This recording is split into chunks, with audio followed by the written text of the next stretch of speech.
Hey there, I'm Paul with Boaters Exchange in Rockledge, Florida.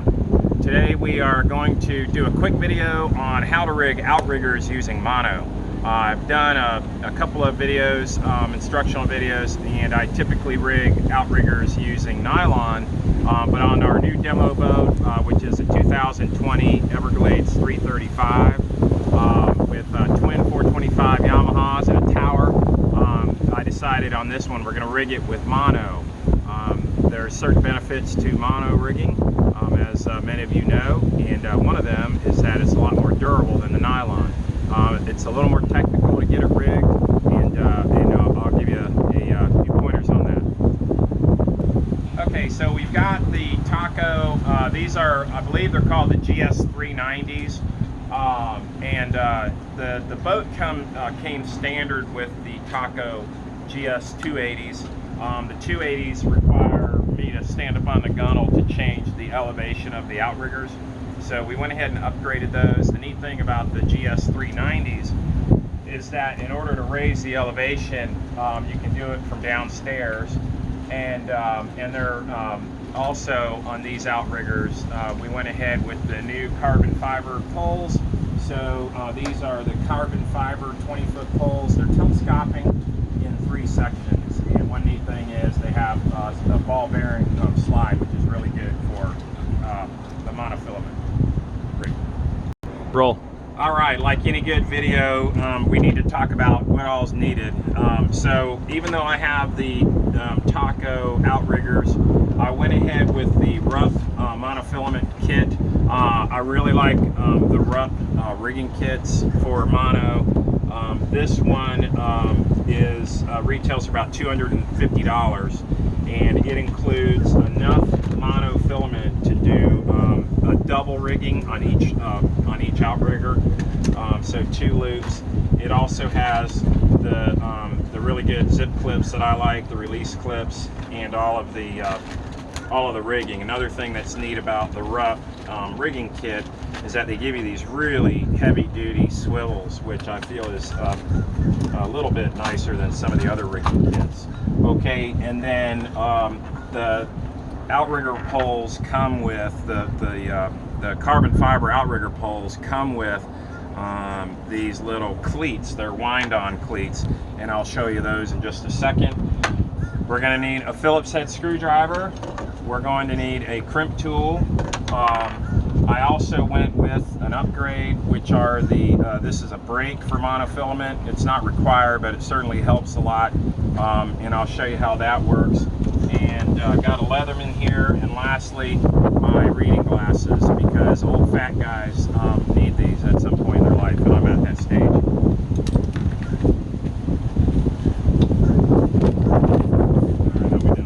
Roll. Alright, so I've already rigged the outer halyard. These are called halyards, just to kind of show you how this is going to work. We've got the brake system, and the way that works is once I get the outrigger to the position that I want it, the clip, I can just pull that lever down here, and that'll hold the halyard in position. So that's the brake system. We also are using bungee cord that came with the rough rigging kit, but what I did was I took off the clip instead of flipping to a pad eye on the gunnel. I'm sorry for all the wind. I'm instead going to use this piece of line, and we've got cam cleats down here under the gunnel, and so this cam cleat is really handy because it allows me to just pull the outrigger tight. Just moving this up and down, and I still get the bungee effect. Obviously, if I want to raise the outrigger up, I can loosen this at the cam cleat down here under the gunnel. So I get a couple of different ways to adjust the size or the tightness and the tension. And up here on the outrigger itself are the rollers that also act as wind-on cleats. So these 2 rollers are installed after the fact, and what I'll do for traveling, I'll be able to wind on the extra mono here, and it kind of keeps everything nice and tidy, and then I'll just use a little Velcro strap to hold it down. The other thing these roller cleats do, and they come standard with the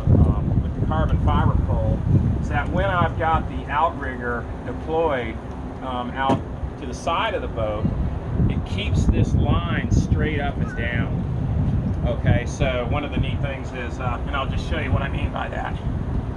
By the way, I've already started the second line, and that's why all this is here. We're gonna install that. But when I rotate this outrigger out to the side, what happens is,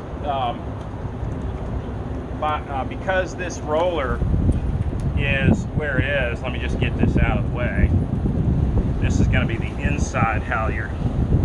But because the roller is right up above my head, it just keeps this line nice and close to the edge of the gunnel, and I'm not having to, fight it when it comes time for me to make my adjustments. And once again, with this being so high, I normally would have the outrigger down just a little bit closer to the horizon, and then I can just pull that in order to get the proper tension on the outrigger.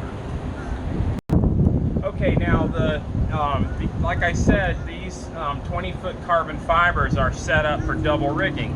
So what I do is my outermost halyard, the one that goes all the way to the tip of the outrigger pole, I have that forward because the outermost rod I'm going to have in the back rod position. The inside halyard goes to the second roller about 2/3 of the way out the outrigger, and this one will be situated on the aft of the outer halyard. And what I'll do is I'll have another rod that's situated on the gunnel further aft.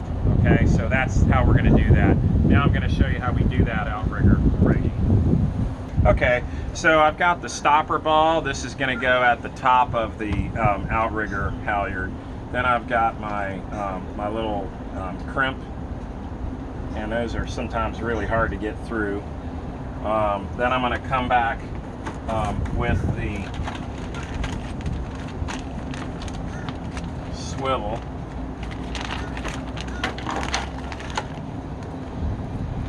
So we've got the swivel mechanism, going to come back through there and just crimp it.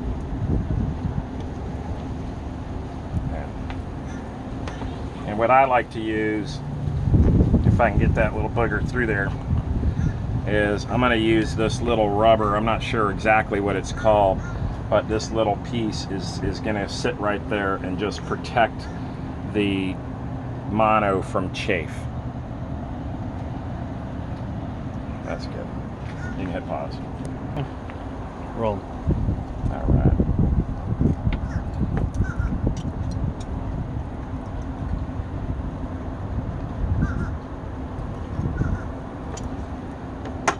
Okay. And I'm going to trim that little excess and do it without. Okay. So there's the tip of that. And then we'll put the zip clip. The way the zip clip works is the adjustment is always facing the sky.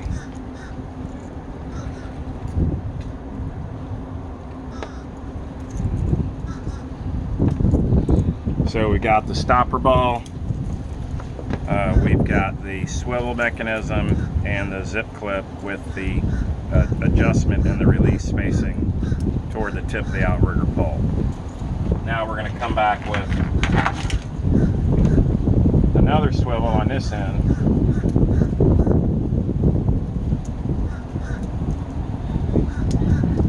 Whoops.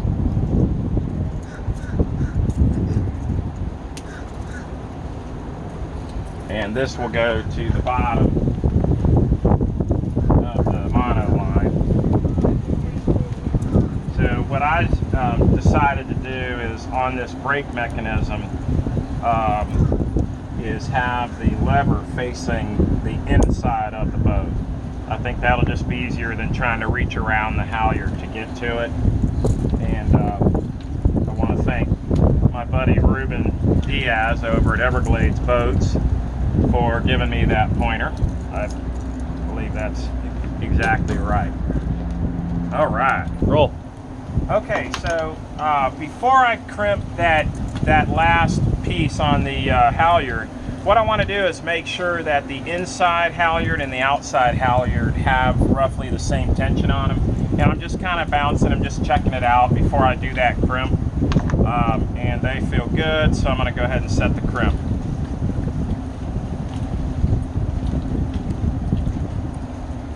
Now I'm using these little chafe protectors that didn't come with the rough rigging kit. I had those in my crimp kit.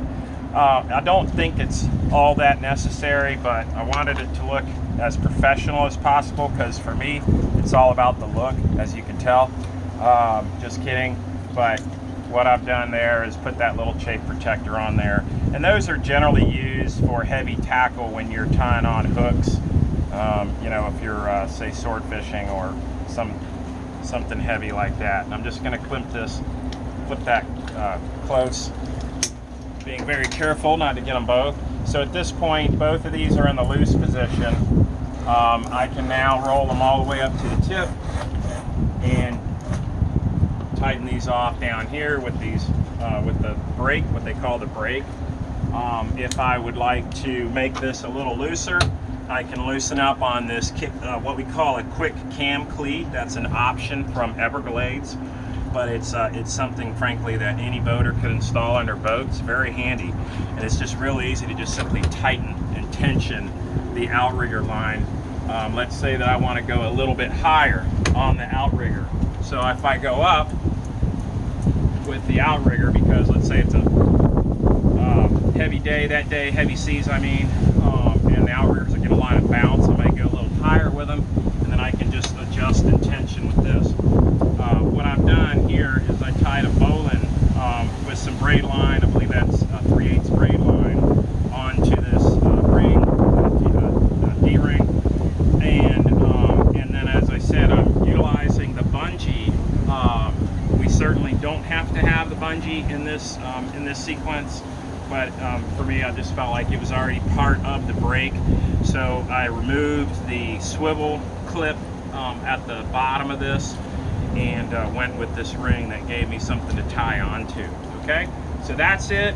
That's just a quick run through of tying up, doing a mono rig kit. There's one little nuance that I failed to mention, and that is that, generally speaking, to know how big to make the triangle, it's important to know that when the outriggers are in the extended position out to the side of the boat, the triangle is just a little bit smaller on most boats than when the outrigger is all the way in the rear facing position. So let's say you want to run to the weed line and you don't want to collapse your outriggers down all the way.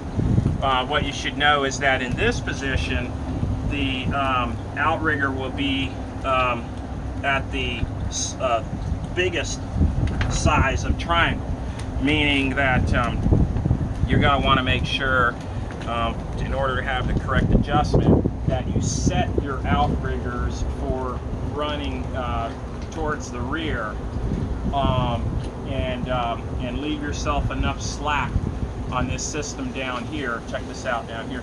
Leave yourself enough slack so that when you turn the outrigger, when you deploy the outrigger out to the side, let's see if I can get past that wind and the palm trees. As you see here now, I'm all slacked, okay? I'm out in the deploy position. So what I want to do now is make sure I have enough adjustment that I have enough travel on that little quick cam cleat system.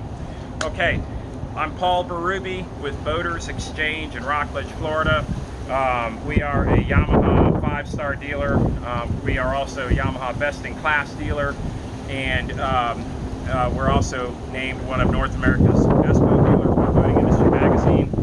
I'd love to help you personally. Give us a call at 321-638-0090. I'll answer any questions I can. Thank you.